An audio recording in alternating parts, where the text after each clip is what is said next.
Mangwanani Madelepo Fukenjani Class Vanave Africa. Welcome to the first Africa Good Morning broadcast of the year. We remain your portal into Africa's potent stories. In today's broadcast, rising tension in Uganda as the country edges closer to elections, with opposition groups warning of deepening repression and Kampala reflecting firm ruling party dominance. We examine Egypt's completed parliamentary elections and what a consolidated majority means for governance, before turning to Tanzania, where election-linked violence has left families demanding answers. We also explore a cultural reconnection story as Hollywood figures receive Guinean citizenship, plus a comprehensive Zambia report with Mike Sichula, economic updates, entertainment highlights, and the latest from AFCON as the semi-finals are set. Watch AGM on DSTV 285, GOtv 25, ntvafrika.my.na, and NTV Africa on YouTube for the first time this year. My name is Ashwin Berry. Let's get into the show. Ready to be entertained? We've got you. GOTV's got more shows just for you. That's right. More movies? Yes. Jackpot. More kids shows? Of course. And more football than anywhere else. No doubt about it. Yes, we've got more. And we've got you. Pay for your current GOTV package and we'll upgrade you to the next highest package. Get more with GOTV. At home or on the go with GOTV Stream. GOTV. Love it.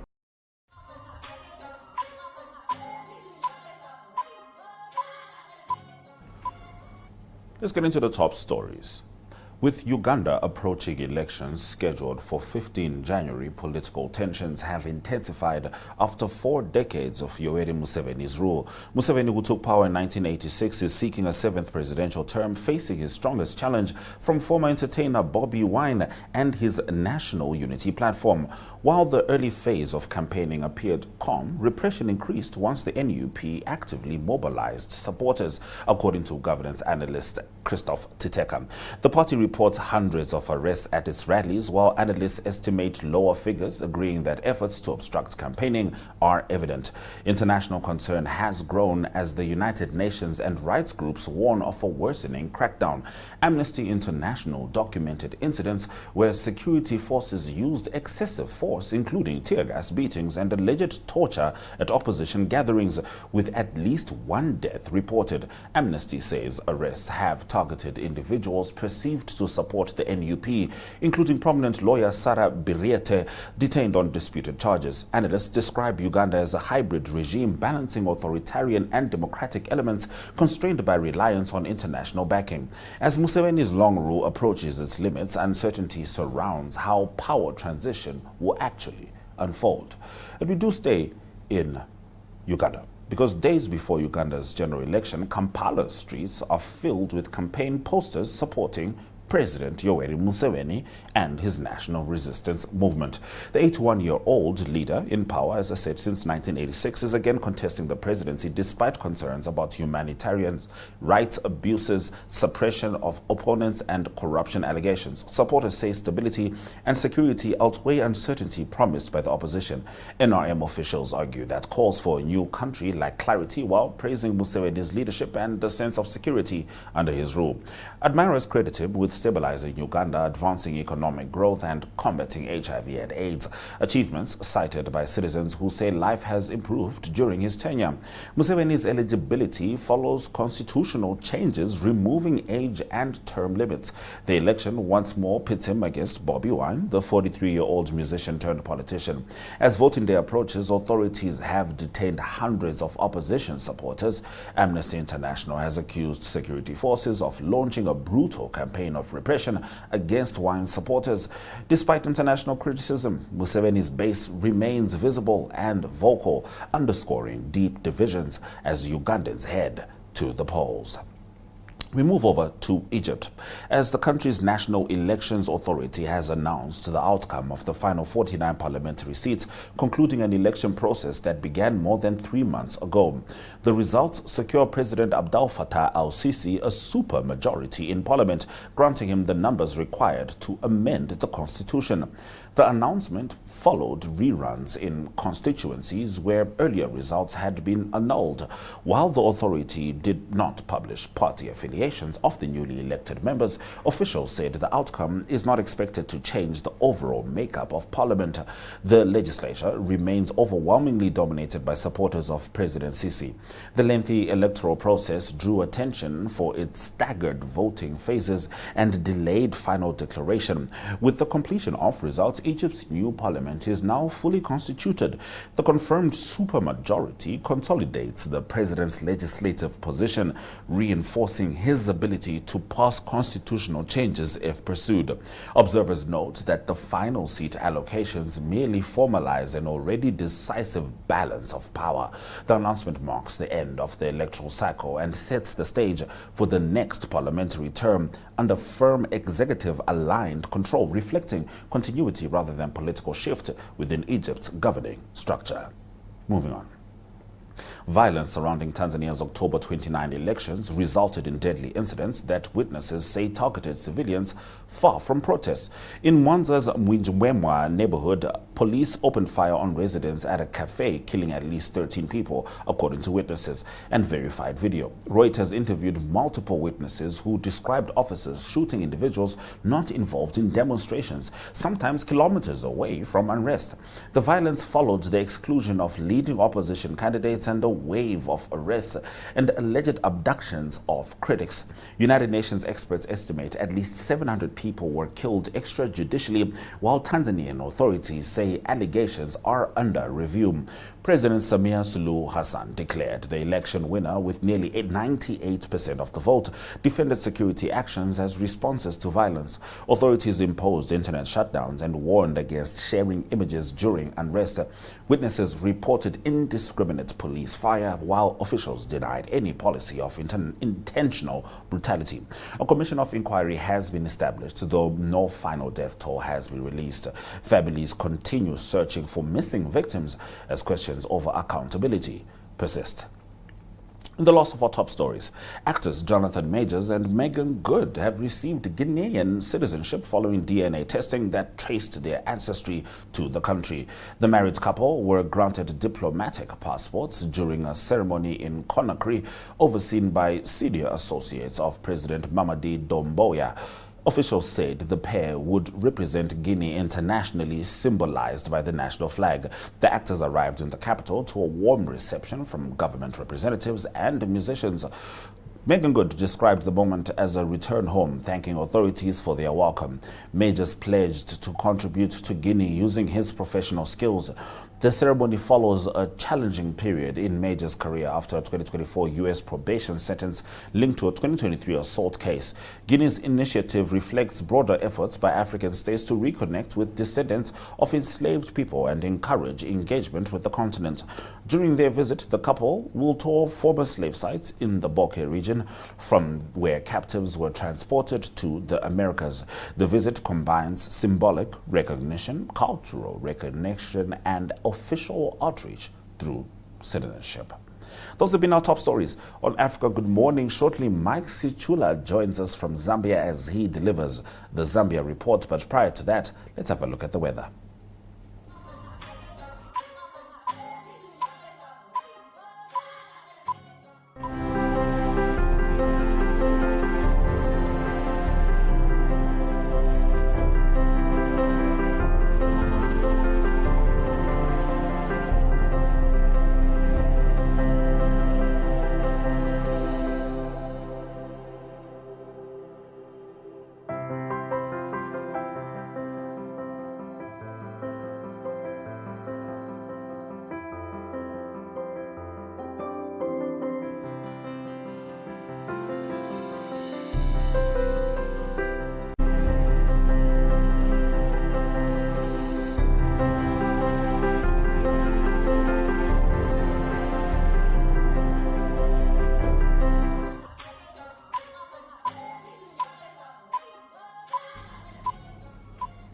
For the first time this year, we are joined by our correspondent from Zambia, Mr. Mike Sichula. Mike, Budibwanji.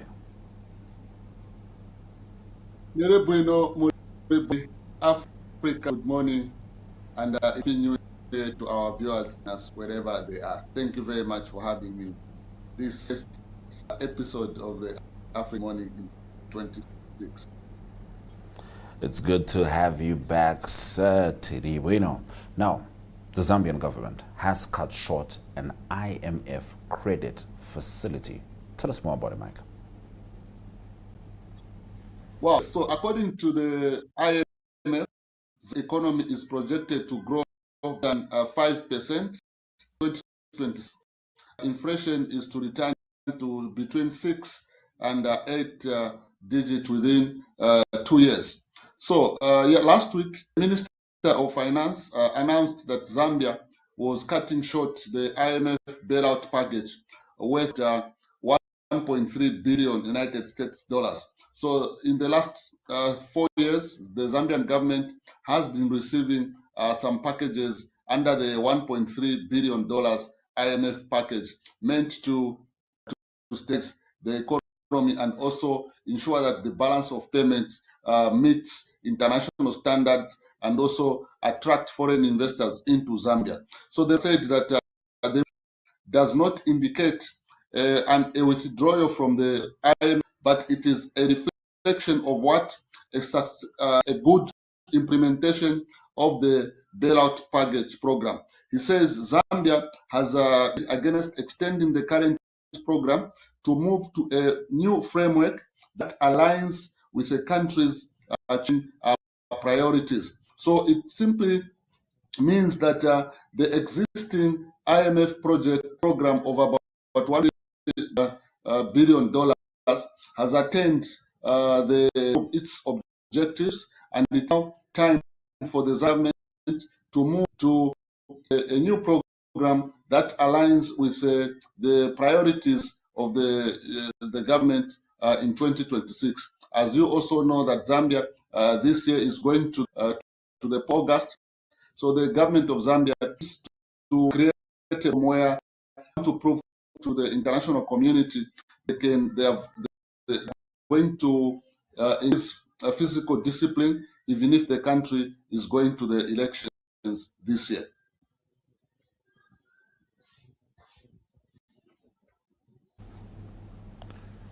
Now, moving on, Mike. Authorities have explained why Catholic Church Bishop Dr. Alec Banda was summoned for interrogation last week. So last week was a hype of activities. It began on a high note where Archbishop Alec Banda was summoned by police. They wanted to ask how he ended up having a government that belonged to the Zambia Revenue Authority. So in Zambia, it is a norm or a practice that sometimes state institutions who auction their vehicles. So one of them ended up in the hand of the Archbishop. So according to the narration of the Archbishop, the vehicle was gifted to him by someone he did not know. So when information emerged that the vehicle was under question, the Archbishop returned the vehicle to the two authorities, that is the Drug Enforcement Commission. So in the last 2 years, the Drug Enforcement Commission has been investigating this matter until on the 5th of January when they summoned the Archbishop and explained how the vehicle ended up in his possession, and the ownership of the vehicle was from the Zambian authority to his own name. So when he appeared the Drug Enforcement Commission, he was accompanied by politicians and members of the church. Then upon interrogation at the Drug Enforcement Commission, which lasted for an hour, we were told that the clergy did respond to questions, remained silent. And the Drug Enforcement Commission, through their public relations officer, Mr. Alan Tamba, they said that the Archbishop opted to remain silent and they could not proceed any further, but investigations are on in this matter. So aside that, there has been a lot of cause from information that we have received that the government wants the Archbishop to be removed.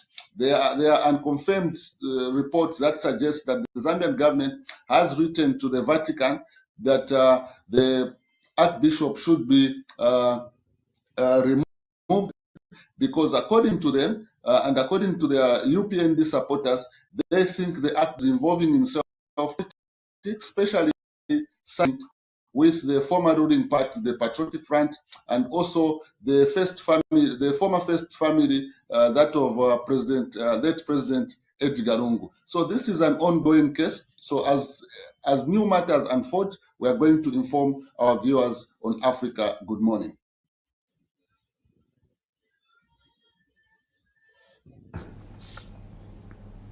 Now, Mike, a Zambia army official has died while on a peacekeeping mission in the Central African Republic. Could you please give us that update? Yeah, quite a sad state of affairs there, with the Zambia Army Staff Sergeant there in the peace, Ali Banda as well, died while doing peacekeeping in the Central African Republic. Details of his death have not been availed to the members of the public, but we're told that he died whilst duty the Central African Republic. So according to the information that came through from the Zambia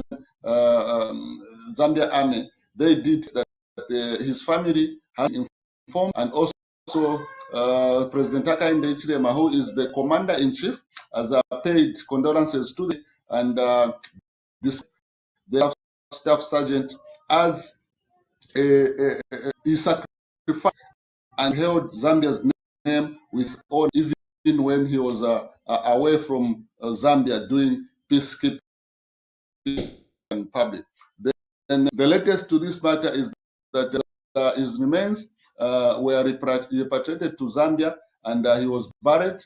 Then the Zambia Army gave a medal to one of his daughter during the burial service that took place last week.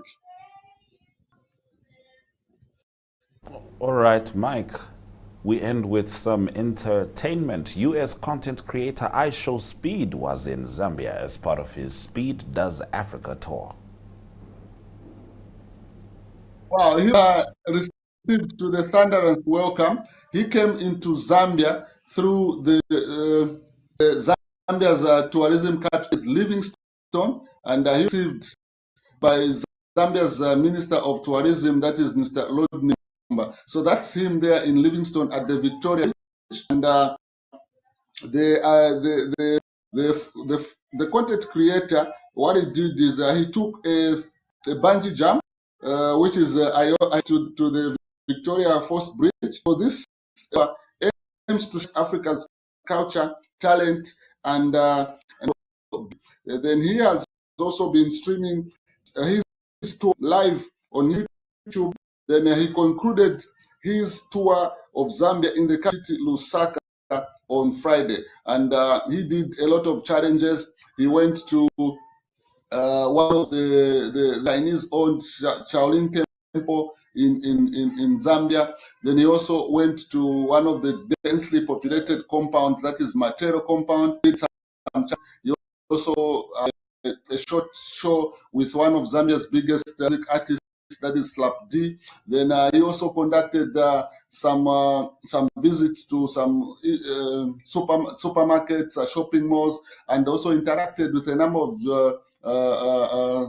wallets in Lusaka. He had a haircut at the local barber shops, and it was quite interesting because a number of Zambians did follow him, and he attracted a lot of online viewers, because by the time he was in Zambia, the combined total of online viewers was about 47 million people on online. So that was good for the promotion of Zambians tourism, because other people that did not know about Zambia, they were following him wherever they did and what Zambia is. And I saw in the pictures there, he cloud himself in the Zambia Copa Liprica, which represents the Zambia national team, and the Zambian flag there. So it was quite a good marketing by the and also the Zambian government when he provided the necessary support so that his tour of Zambia was successful. Right, Mike, I've also been following his stream. It's been very entertaining. Saw him in Eswatini, South Africa, in Zimbabwe. I believe he's in Rwanda right now, going to make his way to Namibia. And I definitely enjoyed the Zambia stream as well. It's been fantastic. Thank you, Mike, for joining us for the first Africa Good Morning of the year. Thank you very much, and a blessed day. Thank you very much. Africa Good Morning indeed. Let's swing straight into our economic news.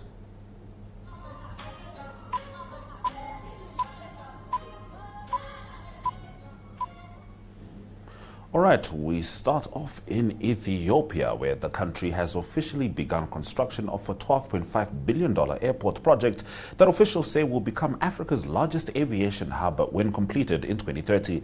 The four-runway Bishoftu International Airport is being built by about 45 kilometers southeast of Addis Ababa, with Ethiopian Airlines awarded the design contract.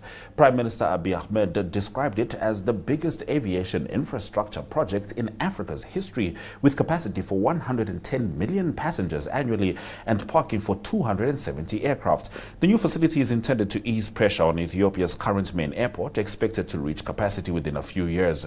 Ethiopian Airlines will fund 30% of the project, with lenders financing the remainder.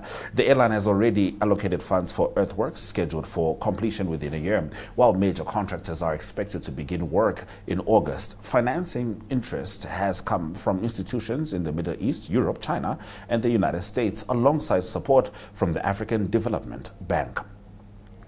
In our economic news story, Elon Musk has said South Africa's telecommunications ownership regulations are preventing Starlink from launching in the country, arguing the barrier is linked to race-based ownership requirements. The satellite internet company has not received an operating license despite approval in more than 125 countries, including over 20 in Africa. South African regulations require telecom licenses to comply with broad-based black economic empowerment rules, including 30% ownership by historically disadvantaged groups. Musk criticized these policies in public posts, calling for an even playing field and opposing both anti-black laws. Now, anti-black and anti-white laws, he says. Starlink says it supports empowerment goals but objects to mandatory equity transfer, proposing equity equivalent investment programs instead. All right, let's take a very quick break before we break down the AFCON semi-finals. This week's decisions, today's debates, tomorrow's consequences.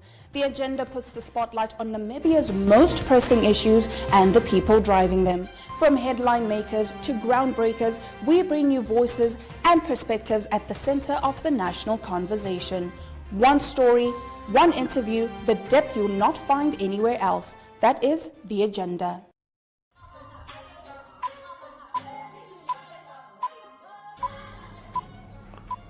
I have been enjoying AFCON, and I'm sure you have too. The Africa Cup of Nations semi-final lineup is now confirmed as the tournament approaches its business end on Wednesday, 14 January 2026, with four traditional powerhouses remaining. Egypt booked their place with a thrilling 3-2 quarter-final win over defending champions Ivory Coast.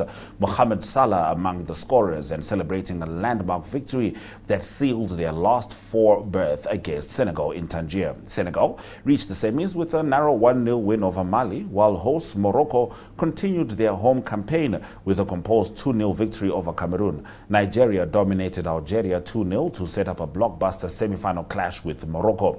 The semi-final fixtures are Senegal versus Egypt, Morocco versus Nigeria on 14 January, setting the stage for a dramatic run-in ahead of the final on 18 January, and that is in Rabat. We're going to take another quick break before we come back to say goodbye. Join us every weekday evening for the Evening Review as we unpack the issues shaping Namibia. From politics and economics to culture and community life, our team delivers sharp analysis, expert insights, and conversations with Namibians across society. It's not just the headlines, it's the full picture. Stay informed and engaged with the Evening Review.